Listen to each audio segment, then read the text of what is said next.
আরাফার ময়দানে যে খুতবা দিয়েছিলেন 1400 বছর আগে 632 খ্রিস্টাব্দ হিজরির 10তম দিনে আল্লাহ পাকের হাবিব দো জাহানের সরদার সৈয়দুল মুরসালিন রাহমাতুল্লিল আলামিন জাতির উদ্দেশ্যে ভাষণ দেন।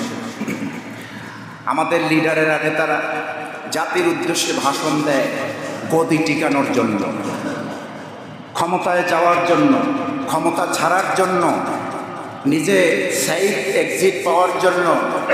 কিন্তু বিশ্বনবী যেই ভাষণ দিয়েছেন জাতির উদ্দেশ্যে, এই ভাষণটা এতটাই সারবল, এতটাই সিগনিফিকেন্সপূর্ণ, এতটাই গভীর যে কিয়ামত পর্যন্ত এটা এত বড় স্থায়ী ভাষণ। প্রত্যেকটা পয়েন্টে পয়েন্টে রাসূলুল্লাহ বিদায়ী হজের ভাষণে শুধু মুসলমান নয়, গোটা পৃথিবীর মানুষের জন্যই বলে গিয়েছেন। কারণ হুজুর তো আর আসবেন না।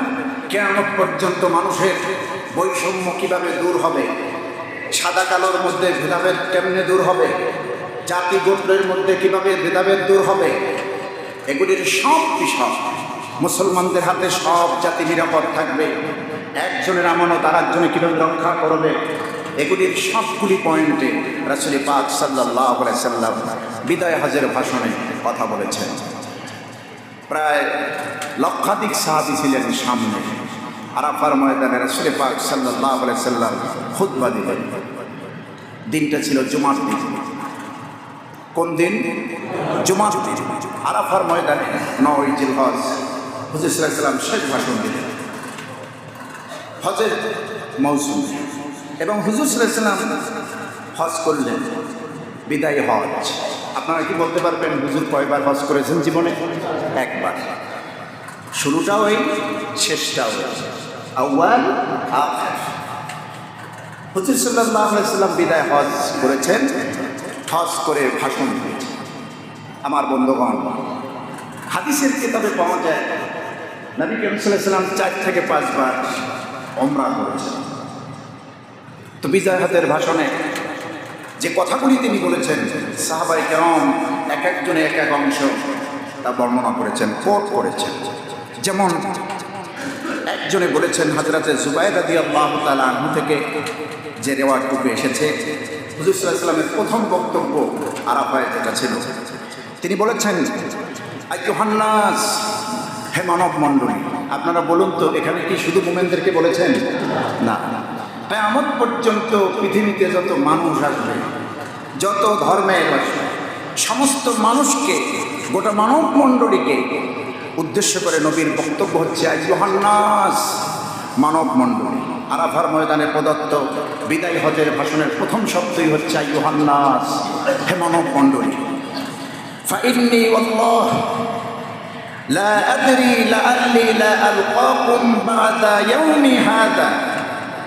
আল্লাহর কসম করে বলছি, আমি জানি না এরপরে এই জায়গাতে আপনাদের সঙ্গে আমার আর দেখা হবে কি না। এরপরে হুজুর সাল্লাল্লাহু আলাইহি ওয়াসাল্লাম বললেন, বিমাকানি হাযা, এই স্থানে পরবর্তীতে আমি আসবো কি না সেটা আমি জানি না। সুতরাং ফারাহিমাল্লাহ, আল্লাহ তার প্রতি রহম করুন, মান সামিয়া মাকালাতিল ইয়াউম, যে ব্যক্তি আজকের এই কথাগুলি আমার শুনবে, ফাওয়াহা, এবং এগুলি মনে রাখবে, পালন করবে। কত গুরুত্বপূর্ণ কথা। আরেকজন সাহাবী বর্ণনা করেছেন যে রাসূল পাক সাল্লাল্লাহু আলাইহি সাল্লাম বিদায় হজের ভাষণে অনেকগুলি পয়েন্টে, গুরুত্বপূর্ণ পয়েন্টে কথা বলেছেন, ইম্পর্টেন্ট টপিকসে কথা বলেছেন। তার মধ্যে আরেকটি পয়েন্ট হচ্ছে আইয়ুহান নাস, হে মানব মণ্ডলী, ইন্না দিমাআকুম ওয়া আমওয়ালাকুম হারামুন আলাইকুম, নিঃসন্দেহে তোমাদের রক্ত, তোমাদের সম্পদ একে অন্যের উপরে হারাম। বিহুরমাতি কাহুরমাতি ইয়াউমিকুম হাযা, আজকের দিনে যেমন হারাম, ফি শাহরিকুম হাযা, এই মাসে যেমন হারাম, ফি বালাদিকুম হাযা, এই দেশে যেমন এখন হারাম। কিয়ামত পর্যন্ত এক ভাইয়ের সম্পদ আর এক ভাই নষ্ট করা, দখল করা, মানুষ হত্যা করা, রক্তপাত করা, এটা কি? হারাম। কত চমকপ্রদ কথা বলেছেন বিদায়ী ভাষণে। সর্বশেষ যেটা বললেন রাসূল পাক সাল্লাল্লাহু আলাইহি সাল্লাম ভাষণের একটি অংশে, সেটা হলো তাকুল্লাহ, মানব মণ্ডলী আল্লাহরে ভয় করো। এখানে মুসলমানদেরকে বিশেষত লক্ষ্য করে বলেছেন অসল্লু খামসাকুম, তোমরা 5 ওয়াক্ত নামাজ আদায় করবে। অসুমু শাহরাকুম, রমজানের রোজাগুলি রাখবে। ওয়াআতু যাকাতা আমওয়ালিকুম, আর তোমাদের সম্পদের যাকাত দেবে। ওয়াতিউ আমারাকুম, আর তোমাদের নেতা যারা, অর্থাৎ ধর্মীয় নেতা যারা, তাদের আনুগত্য, যথাযথ আনুগত্য করবে। তারপরে রাসূল পাক সাল্লাল্লাহু আলাইহি ওয়াসাল্লাম বলেছেন তাদখুলুল জান্নাতা রাব্বাকুম, তখন তোমরা জান্নাত, তোমাদের রবের জান্নাতে প্রবেশ করবে। অর্থাৎ এই কাজগুলি করো, এই কথাগুলি শোনো, আমার কথা অনুযায়ী চলো, তাহলে তোমরা তোমাদের রবের বানানো জান্নাতে প্রবেশ করবে। হাদিসের মধ্যে এসেছে এই কথাগুলির, সব কথাগুলি রাসূল পাক সাল্লাল্লাহু আলাইহি ওয়াসাল্লাম সাক্ষী হিসেবে উপস্থিত জনতাকে উল্লেখ করে বলছেন, আমি যা বলেছি কিয়ামতের দিন তোমরা এ বিষয়ে আল্লাহর দরবারে জিজ্ঞাসিত হবে। তোমাদেরকে জিজ্ঞেস করবেন আল্লাহ পাক, তোমরা তখন আল্লাহর সামনে আমার ব্যাপারে কি বলবে? সমস্ত লাখো সাহাবীরা এক কণ্ঠে বললেন যে আমরা বলবো, হুজুর, হে আল্লাহ, বিশ্বনবী আমাদের হাবিব সাল্লাল্লাহু আলাইহি ওয়াসাল্লাম আপনার অমীয় বাণী, রিসালাতের বাণী যথাযথ আমাদের কাছে পৌঁছে দিয়েছেন। আমাদের কাছে রিসালাত পৌঁছে দিয়েছেন, কোরআনের বাণী, ইসলামের দাওয়াত পৌঁছে দিয়েছেন। হুজুর সাল্লাল্লাহু আলাইহি ওয়াসাল্লাম শাহাদাতি আঙ্গুলখানা আকাশের দিকে করলেন 3 বার।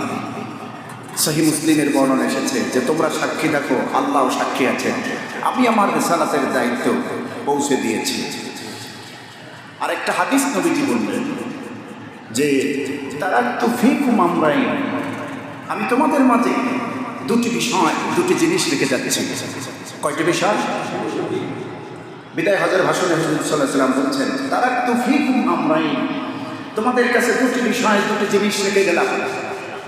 লান তাদিল্লু মা তামাসসাকতুম বিহিমা, তোমরা ততক্ষণ পর্যন্ত পথভ্রষ্ট হবে না, পথ হারাবে না, যতক্ষণ পর্যন্ত এই 2টি জিনিস ধরতে পারবে, ধরে রাখবে, আঁকড়ে ধরে রাখবে।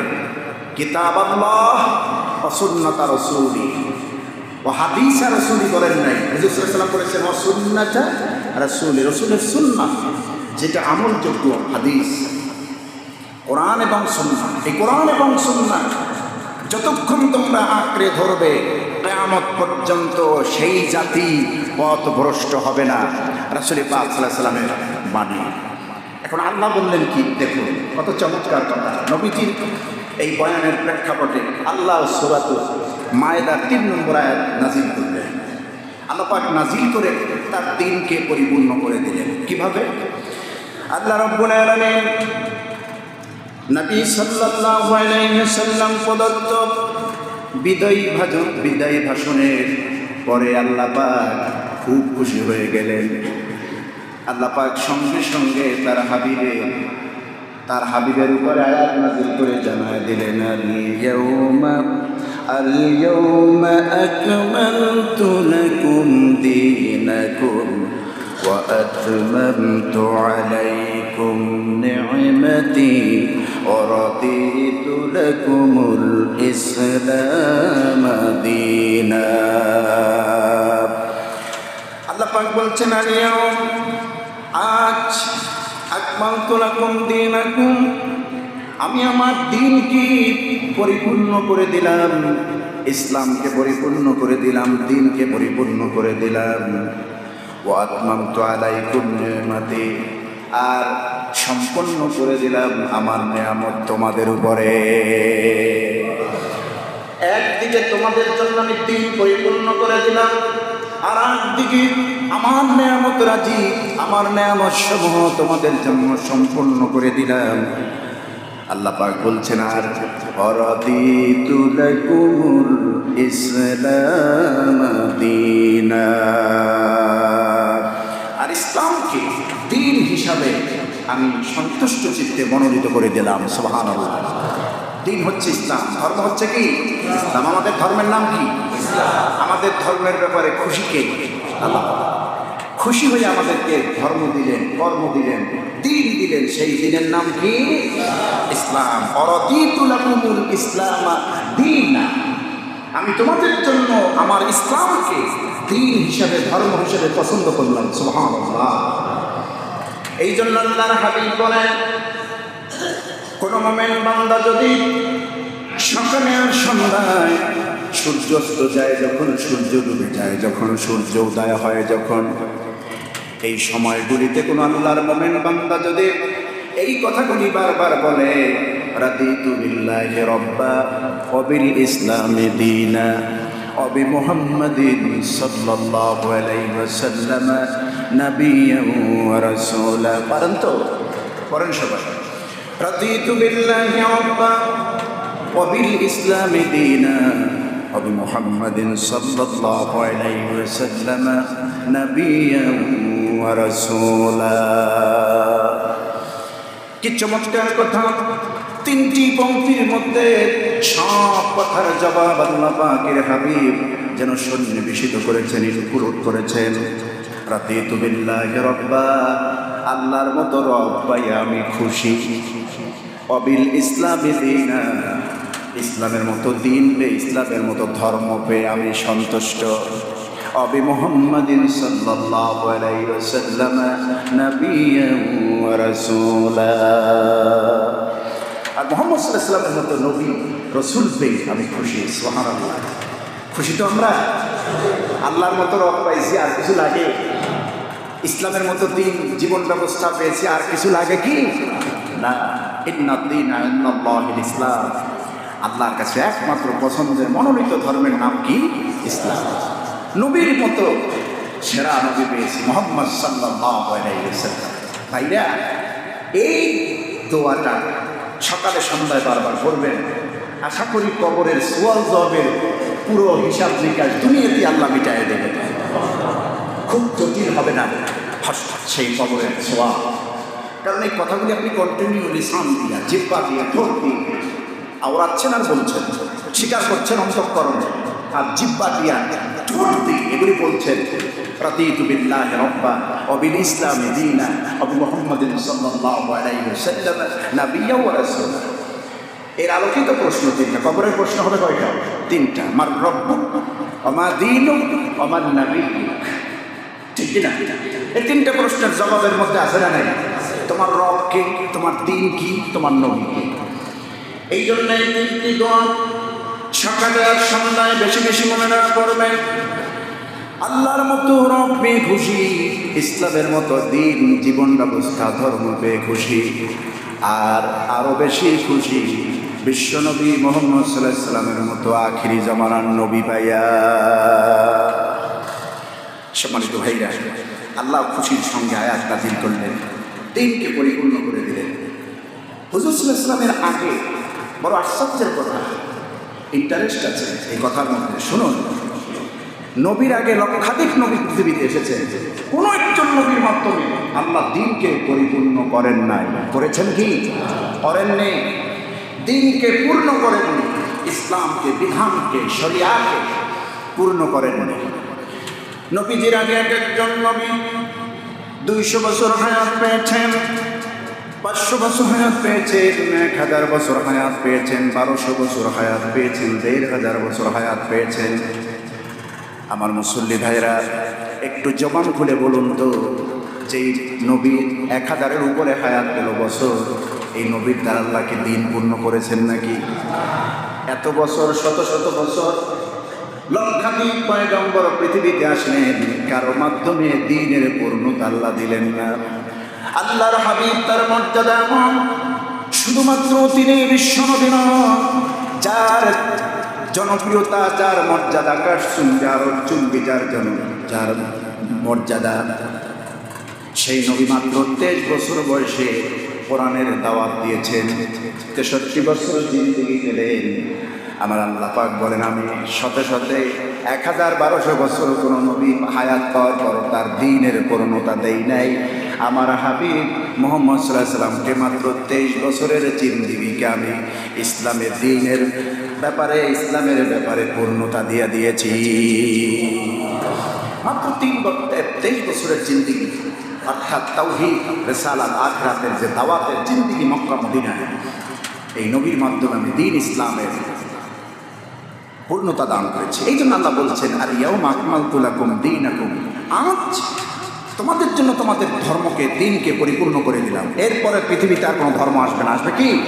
আসবে না। ঈসাই ধর্ম, মুসাই ধর্ম, এগুলি আসবে, সব বাদ হয়ে গেছে। মুহাম্মদ সাল্লাল্লাহু আলাইহি সাল্লামের আনিত জীবন ব্যবস্থা ইসলাম, এটাকে আল্লাহ পরিপূর্ণ করে দিলেন। আর রাদিতু লাকুমুল ইসলাম দীনা, আল্লাহ পাক বলছেন, তোমাদের জন্য আমি খুশি হয়ে দ্বীন ইসলামকে তোমাদের জন্য প্রতিষ্ঠা করলাম, নির্ধারণ করে দিলাম। বিদায় হজের ভাষণ রাসূল পাক সাল্লাল্লাহু আলাইহি সাল্লাম দিলেন দশম হিজরিতে 9 জিলহজ। বিদায় হজের ভাষণে এই আয়াত যখন নাজিল হলো, মুফাসসিরিন কিরাম, সাহাবীদের মধ্যে যারা মুফাসসির ছিলেন, তাবাকাতুল মুফাসসিরিন, সাহাবীদের মধ্যে অনেক তবকা ছিল, স্তর ছিল।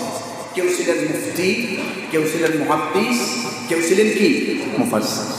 মুফাসসিরিন কিরাম এই আয়াত নাজিল হওয়ার পর খুব মনোক্ষুণ্ণ, এবং হযরত আবু বকর সিদ্দিক রাদিয়াল্লাহু তাআলা আনহু থেকে শুরু করে অধিকাংশ সাহাবী কাঁদতেছে যে হুজুর সাল্লাল্লাহু আলাইহি সাল্লামের এই আয়াতের মর্ম হলো, আল্লাহ রাসূল বিশ্বনবী আর আমাদের মাঝে বেশি দিন নাই, ছিলেন না।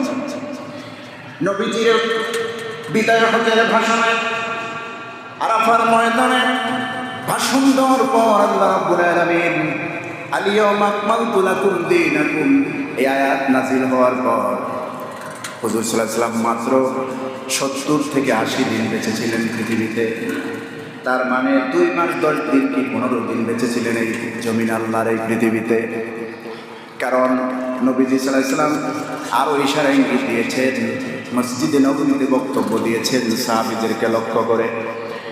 ইন্তেকালের আগে আল্লাহর হাবিব মসজিদে ভরা মুসল্লিদের মধ্যে খুতবা দিলেন আর বললেন, ও আমার সাহাবীরা, এই মসজিদে নববীর সব দরজাগুলি বন্ধ, একটা মাত্র দরজা খোলা থাকবে। কেউ কিছু বুঝলো না, কেউ কিছু জানলো না, ভাবলো না, বুঝতে পারলো না। পাশে বসা হযরত আবু বকর সিদ্দিক রাদিয়াল্লাহু তাআলা আনহু কান্না যেন ধরে রাখতে পারলেন না, অঝরে কান্না শুরু করে দিলেন। সাইয়েদনা আবু বকর, সাহাবীরা জিজ্ঞেস করলেন, আবু বকর, নবীজি কার কথা বলেছেন, কাকে বলেছেন, লক্ষ্য করেছেন? তুমি কেমনে কাঁদতেছো? কি জন্য কাঁদতেছো? তোমার কান্নার তো মর্ম পাওয়া যায় না। হযরত আবু বকর বলতেছেন, ও আল্লাহর নবীর সাহাবীরা, মসজিদে সবার জন্য সব দরজা সকলের জন্য, কি কথা বললেন আর একটা দরজা খোলা থাকবে, এটা কি বুঝাইছে? তোমরা কি বুঝতে পেরেছো? তার মানে আল্লাহর হাবিব আমাদের মাঝে আর বেশি দিন নাই, আল্লাহ রব্বুল আলামিনের দিদারে চলে যাবে। আমরা নবী শূন্য হয়ে যাব, নবী শূন্য হয়ে যাব। আমার বন্ধুগণ, এই পৃথিবীতে জন্ম যখন হয়, প্রত্যেকটা নফস, প্রত্যেকটা প্রাণীর মৃত্যুকে আল্লাহ রাব্বুল আলামিন নির্ধারণ করে দিয়েছেন। জন্মের আগে মৃত্যুকে আল্লাহ নির্ধারণ করেছেন। আল্লাহ পাক জন্ম মৃত্যু নিয়ে যখন কথা বলেন, সূরাতুল মুলকের মধ্যে বলেছেন, আল্লাযী খালাকাল মাউতা ওয়াল হায়াতা। আগে মৃত্যুর কথা, পরে কি? হায়াতের কথা। আগে মৃত্যুর কথা, তারপরে হায়াতের কথা। জন্ম যখন হয়েছে, মৃত্যু হবে। আর মৃত্যুটা মানে হলো ইন্তেকাল, এই দেহ থেকে রূহটা ট্রান্সফার হয়ে যাওয়া, বেরিয়ে যাওয়া, আউট হয়ে যাওয়া। রুহুর মধ্যে, রুহুটা যখন দেহের মধ্যে থাকে, তখন মানুষ এই দেহ থেকে যখন রুহু নামক আল্লাহর হুকুম বের হয়ে যায়, আল্লাহর নির্দেশে, মানুষ আর থাকে না, মানুষটা হয়ে যায় লাশ। এই জন্য আসার সিরিয়াল আছে, সন্তান পেটে আসে মায়ের, মায়ের থেকে সন্তান ভূমিষ্ঠ হয়, আসার একটা সিরিয়াল ম্যানেজ হয়। কিন্তু এই পৃথিবীতে যাওয়ার কোনো সিরিয়াল হয় না। মায়ের বুকে সন্তান মরে যায়, বাবার কোলে সন্তান মরে যায়, ঠিক না? মৃত্যু অবধারিত। এটা নির্ধারিত, মৃত্যু হবেই। আর এই মৃত্যু থেকে আমার রসুলকে আল্লাহ পাক মুক্ত করেন। আল্লাহ পাক ইচ্ছা করলেন বা রসুল যদি চাইতেন যে আমি আজীবন বেঁচে থাকি, কিয়ামত পর্যন্ত আমি দেখবো আমার উম্মতেরা কি করে। বেশি তো না, ১,৫০০ বছর কেবল হলো, কিয়ামত তো সন্নিকটে, তো আমি কিয়ামত পর্যন্ত বাঁচব। এই অথরিটি এবং এই সুযোগ, এই প্রস্তাব, এই প্রপোজ আমার রসুলকে আল্লাহ দিয়েছিলেন। হুজুর আপনি যদি চান কিয়ামত পর্যন্ত আপনার হায়াতকে আমি বুলন্দ করে দেই।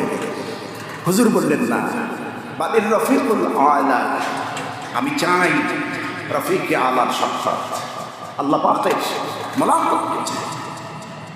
কারণ ওই আল্লাহ তো হুজুরের অপেক্ষায় রয়েছে, হুজুরের সান্নিধ্যে রয়েছে, সান্নিধ্যের অপেক্ষায় রয়েছে।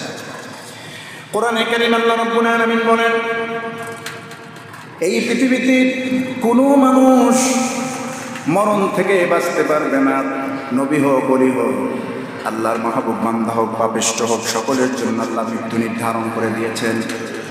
কোরআনে কারীমে সূরাতুজ জুমারে ৩০ এবং ৩১ নম্বর আয়াতে তাই বলেছেন, ইন্নাকা মাইয়িতুন ওয়া ইন্নাহুম মাইয়িতুন।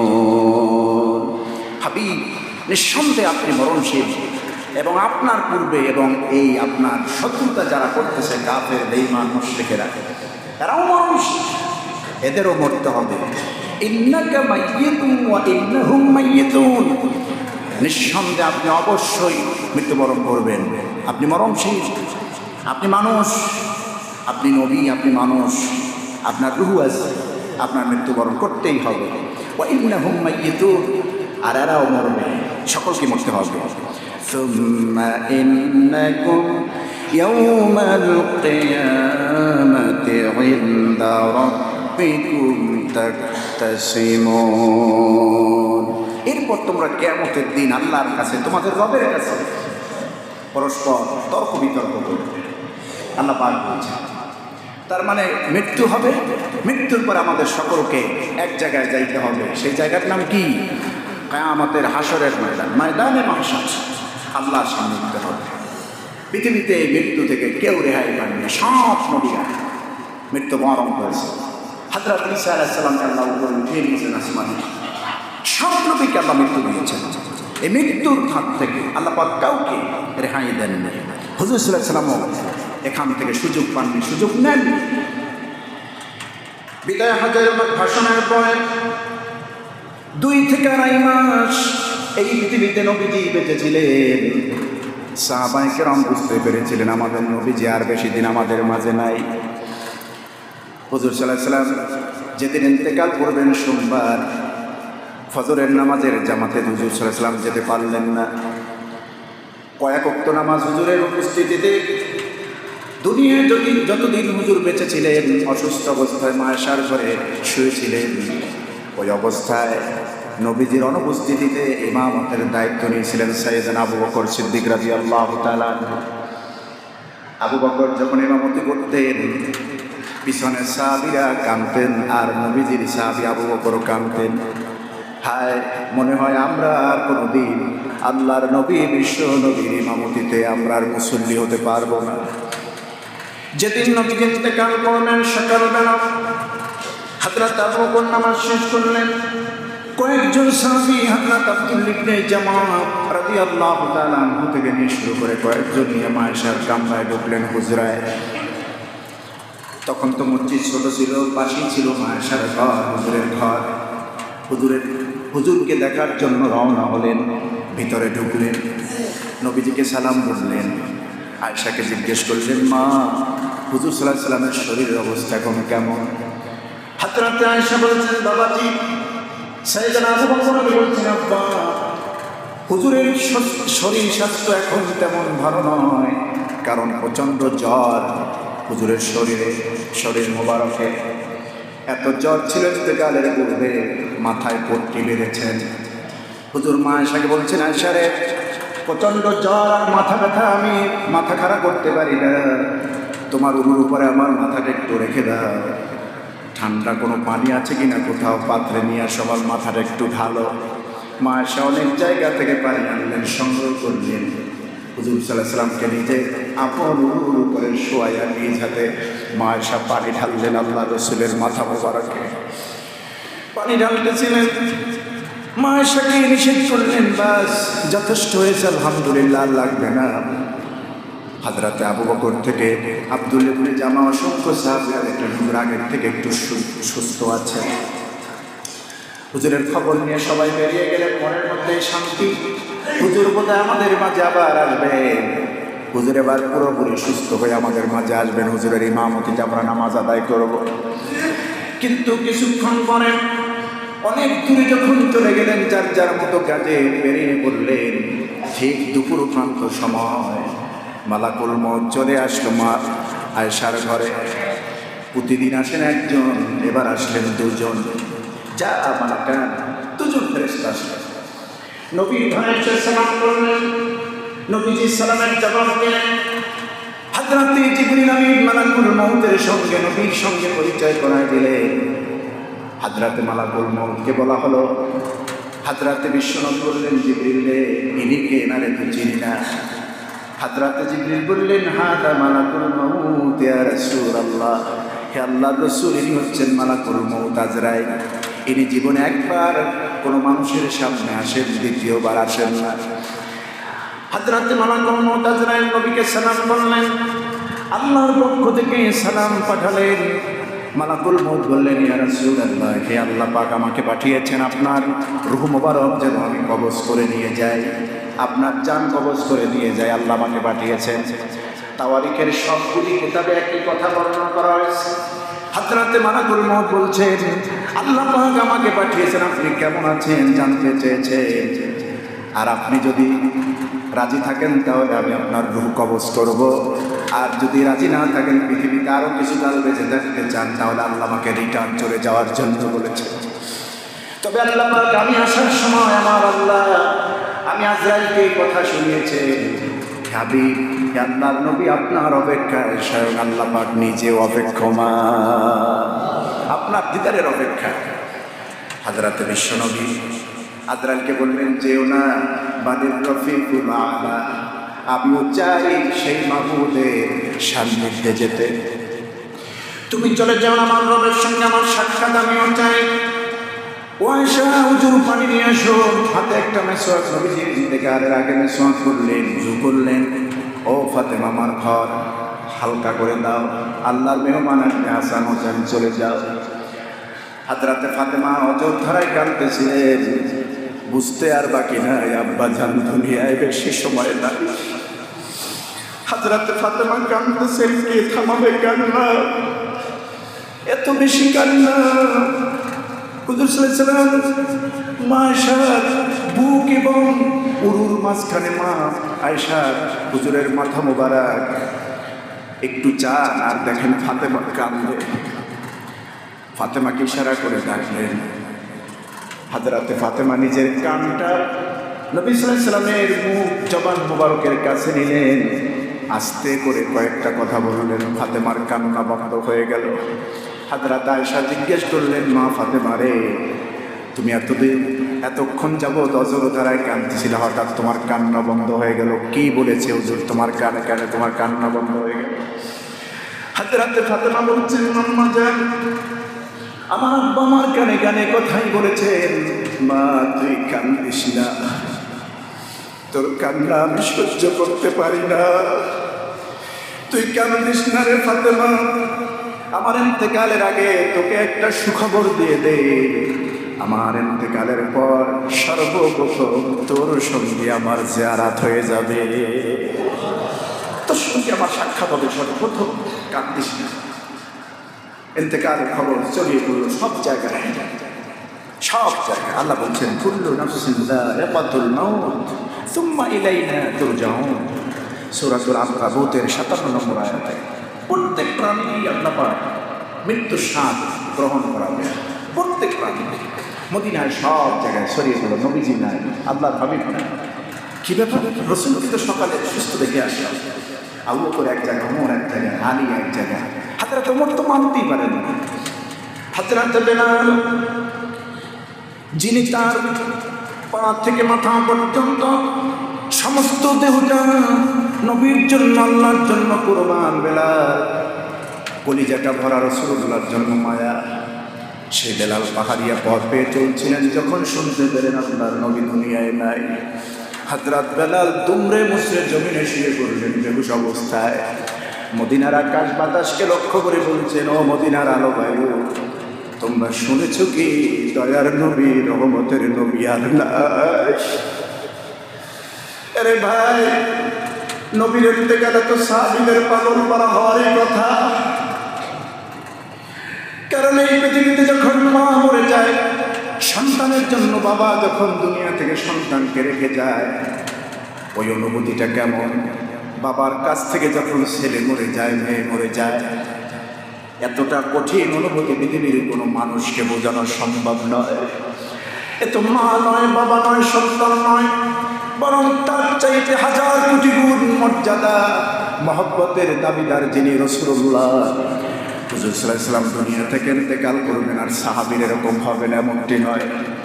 পাগলপাড়া হযরত ওমর রাদিয়াল্লাহু তাআলা আনহু মসজিদে নববীর সামনে দাঁড়ালেন একটা উঁচু জায়গায়, তরবারি দিয়ে হাঁটাচ্ছেন আর বলছেন, কেউ বলবে না আল্লাহ রাসূল দুনিয়ায় নাই, যে বলবে তারে খতম করবে, তরবারি দিয়ে আঘাত করবো, ফয়সালা। আবু বকর সিদ্দিক রাদিয়াল্লাহু তাআলা দূর থেকে এসেছেন, হেঁটে হেঁটে ক্লান্ত, কলিজার মধ্যে আঘাত, হুজুর নাই, পিপাসার তরি দাম। হযরত আবু বকর শুনছেন, ওমর বক্তব্য দিচ্ছেন। হযরত আবু বকর সিদ্দিক রাদিয়াল্লাহু তাআলা বুঝতে পারলেন ওমরকে থামানোর মতো ক্যাপাসিটি এখানে কারো না, আমি ছাড়া। দুটি বর্ণনা, মসজিদের সামনে অথবা মসজিদের ভিতরে মেম্বারের উপর ওমর বক্তৃতা দিচ্ছেন। আবু বকর পাশে এসে ওমরের মাথাটার উপরে, ঠিক মাথার উপরে ডান হাতখানা রাখলেন। কোরআনে কারিমে ছোট্ট একটা আয়াতে কারিমা তেলাওয়াত করলেন, ওয়ামা মুহাম্মাদুন ইল্লা রাসূলুন قد خلت من قبله الرسل। এই আয়াত পড়লেন, ওমর রাদিয়াল্লাহু তাআলা নিস্তেজ হয়ে গেলেন, হাতের থেকে তরবারি খসে পড়ল, চোখ দিয়ে পানি বের হয়, বুক ফাটে, কিচ্ছু বলে না। হুজুরকে, আবু বকর ওমরকে নিয়ে হুজুরের রুমে ঢুকলেন, মা আয়েশার ঘরে। দেখেন হুজুর শুয়ে আছে, মা আয়েশার ঘরে পূর্ব কিনারায় ইয়ামানি সাদা চাদর দিয়ে আমার রাসূল সাল্লাল্লাহু আলাইহি ওয়াসাল্লামের দেহ মুবারকটা ঢেকে রাখা হয়েছে। আবু বকর কাছে গেলেন, মুখ মুবারক, চেহারা মুবারকের উপর থেকে কাপড়টা সরালেন, দেখলেন হুজুর ঘুমায় গেছে। সবাইকে বারণ করলেন, কান্নাকাটি করো না, ধৈর্য ধারণ করো। গোসলের দায়িত্ব দিলেন, কবর খননের দায়িত্ব দিলেন। মা আয়েশার যেখানে খাওয়া, আজকে হুজুর রাসূল সাল্লাল্লাহু আলাইহি ওয়াসাল্লামের যেখানে রওজা, মা আয়েশার সিদ্ধান্ত অনুযায়ী সেখানে কবর খনন করা হলো, কবরে হুজুরকে রাখা হবে। সাহাবীরা উপস্থিত, দুইজন সাহাবী কবরের মধ্যে নামলেন। হযরত আবু বকর মাথার কাছে, ওমর পায়ের কাছে, মাথার কাছে আবু বকর, ওমর পায়ের কাছে। হুজুরকে শোয়া দিলেন, হযরত ওমর পায়ের কাছে, মাথার কাছে আবু বকর। যখন শুইলেন হুজুর শোয়া দিলেন, আবু বকর উঠে আসবেন, ওমর উঠে আসবেন। হযরত আবু বকরের চিন্তা হলো, হুজুরকে তো শোয়া দিলাম, এ জীবনে তো আর হুজুরের সঙ্গে দেখা হবে না, একটু শেষবারের জন্য, শেষবারের মতো রাসূলকে দেখে নেই। মাথার কাছে বসলেন, মাথার মুষ্টি খুললেন, তাকায় দেখেন আল্লাহর হাবিব জান্নাতুল ফেরদাউসে ঘুমিয়েছে। হুজুর সাল্লাল্লাহু আলাইহি ওয়াসাল্লামের কপাল মুবারকে আবু বকর চুমু খেলেন আর কাঁদলেন। এই কান্না ধরে রাখতে পারলেন না। তিনি বললেন, হাবিব, আপনি তো আমাদেরকে দিন সংস্থা করে ভাষায় গেলেন, কার মুখের দিকে তাকাবো? হযরত ওমর পা দুটি জড়ায় ধরলেন, বললেন, কেউ তোমরা আমাকে উঠাবে না, আমি হুজুরের পা মোবারক ছাড়তে পারবো না, আমি হুজুরকে ভালোবাসি, আমার জীবনের চাইতে বেশি ভালোবাসি। আমি ছিলাম জাহান্নামের আসামি, সেখান থেকে আমাকে হাত ধরে জাহান্নাম থেকে বাঁচিয়ে জান্নাতের মেহমান বানিয়েছে। সম্মানিত ভাইয়া, হুজুর সাল্লাল্লাহু আলাইহি ওয়াসাল্লাম রওজা আথায় শুয়ে আছে, জিন্দা নবী। হুজুর সাল্লাল্লাহু আলাইহি ওয়াসাল্লাম রওজায় আমাদের সালাম গ্রহণ করে। এই জন্য আল্লাহ যেন আমাদের সকলকে মদিনা মুনাওয়ারায় নবীর রওজায় জিয়ারতের তৌফিক দেয়, আমরা বলি আমিন। রাসূলকে মহব্বত মানে হলো রাসূলের আনিত জীবন ব্যবস্থা আমরা অক্ষরে অক্ষরে পালন করবো ইনশাআল্লাহ। আল্লাহ পাকের হাবিব আর দুনিয়া আসবেন না, রেখে গেছেন কোরআন এবং সুন্নাহ। আমরা এই দুইটি অমূল্য নিয়ামত বুকে ধারণ করব, কিয়ামত পর্যন্ত আমরা পথভ্রষ্ট হব না। সাহাবায়ে কেরামদের নমুনায় ইসলাম পালন করব, রাসূলকে ভালোবাসবো, আল্লাহকে ভালোবাসবো ইনশাআল্লাহ। আল্লাহ তৌফিক দেন, আমরা বলি আমিন। যারা সুন্নত করেন নাই 4 রাকাত কবলাল জুমা পড়েন।